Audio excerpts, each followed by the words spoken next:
I tell you what, looking at the game without watching the film yet, it really felt like our defense did an amazing job after being put in some situations, in some field positions with a muffed punt and a turnover offensively off a fumble. To be able to hold that team to, I believe, 3 points in the first half coming in there, I thought it was an amazing job. And they just continued to rally throughout the day. Thought we started fast offensively, coming out with two early scores, and then kind of lost flow for a little bit, got it back. We're coming right out of the gate again in the second half, and really only got the ball 2 times in the third quarter, both inside the 10-yard line, and scored on one of them. And then the final thing I saw was just the ability, and I told the kids in there, the ability to play a lot of younger players in this game, I think is really going to benefit us for the future. I look at 13 different receivers catching the ball in this game, a lot of freshmen, a lot of redshirt freshmen, some O-linemen, some big men playing in these games, and that's going to make you a stronger team as you go down the stretch here, is to be able to create that depth. Credit to T and to Clancy for getting those kids in and allowing them to perform, and credit old Matty Fink. Matt did a wonderful job of getting in there, making the most of his opportunity.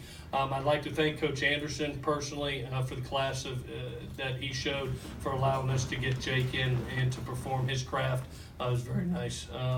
Credit to these 2 kids. I thought they did a wonderful job today. This one's becoming a superstar in the last 4 games and continues to show up in big ways as we enter the month of October here. With that, we'll take any questions that you have. You said you wanted to see improvements offensively during the week. Did you see some of those improvements today?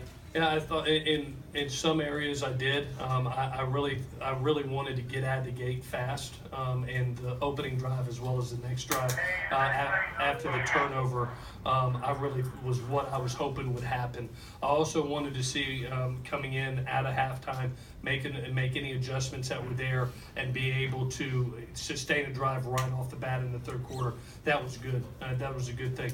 The bad thing was one of them happened on special teams. One of them happened offensively. Is the 2 turnovers that all of a sudden you allow another team to have inside the plus 50. One, I thought it lost us rhythm, but also it puts a terrible hurt on your defense to be able to put them in that position. Credit our defense for really holding up there. Big Kenny Bigelow with a block field goal today was really cool too.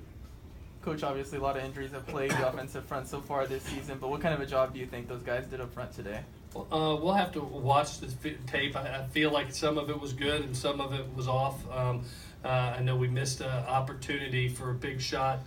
We had a man wide open on a vertical concept where we got the sack fumble, and should not have been hot there. So somebody came free off of either a physical beat. I think it's going to end up turning into a misassignment. But I thought it was some good and some bad. And when you look up and you're playing with 2 true freshmen and Clayton Johnson, who I think is doing a nice job going in there for his first time, getting a lot of reps.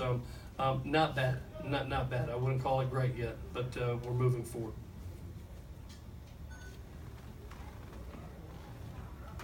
Rojo, did you feel pretty comfortable behind an offensive line that was down a few physical starters? Oh, most definitely, yeah. I've been practicing with those guys all week. We trust preparation, things like that. So I feel comfortable, just trusting the reads and hitting holes the same like I usually do. Ronald, how much did the heat affect your play and the team's play? It was pretty hot down there. Yeah, it was pretty hot, but I don't think it affected us. Like, we practice in the middle of the day, so the heat, our conditioning, that's not really a factor.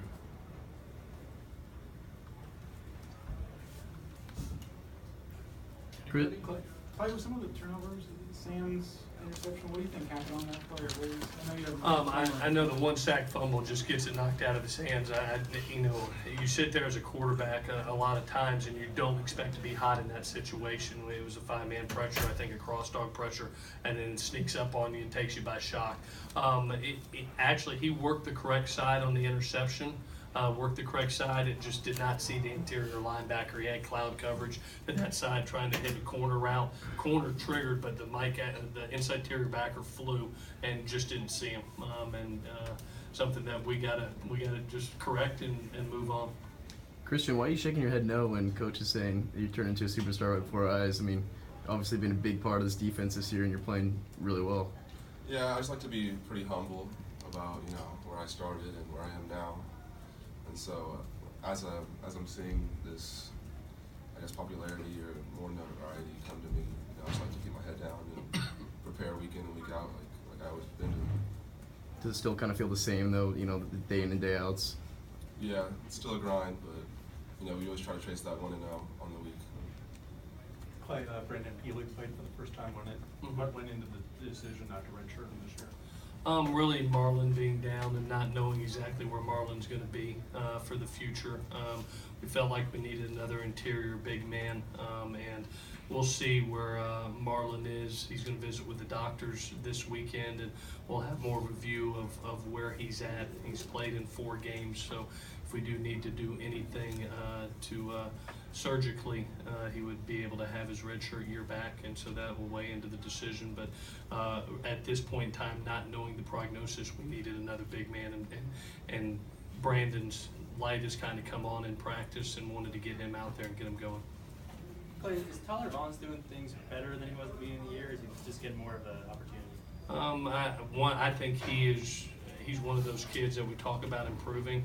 He has improved from game 1 to where he is now. He's the leading receiver again today with 5 catches on the day.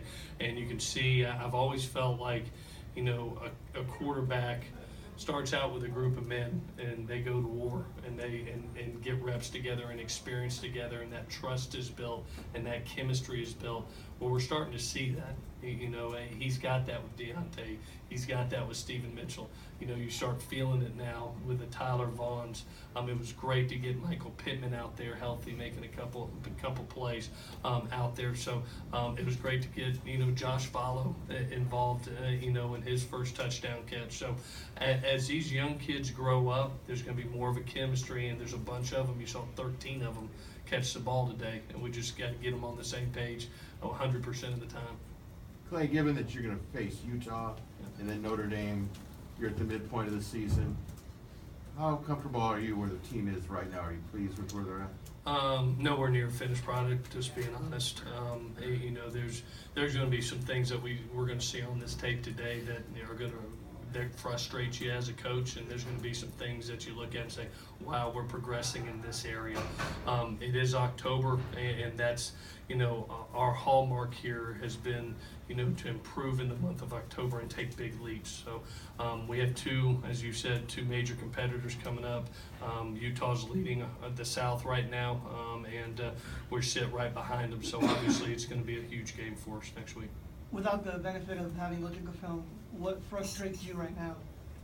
I've never been partial to turnovers. You know, I think they get you out of flow, it gets you out of rhythm, and you know, we'll see what happened on the sack fumble, know what happened on the pass, but you know, those are things that you look up and. You look up, you got 38 points, you took a knee, you got over 500 yards again, and you're still inside. You know, there's more out there.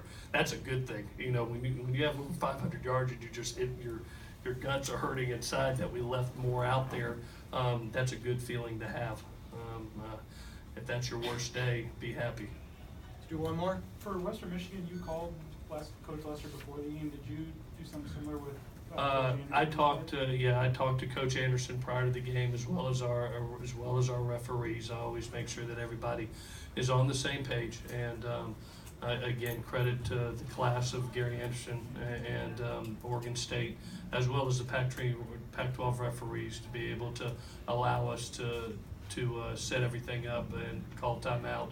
Everybody on the same page, and first class by Oregon State.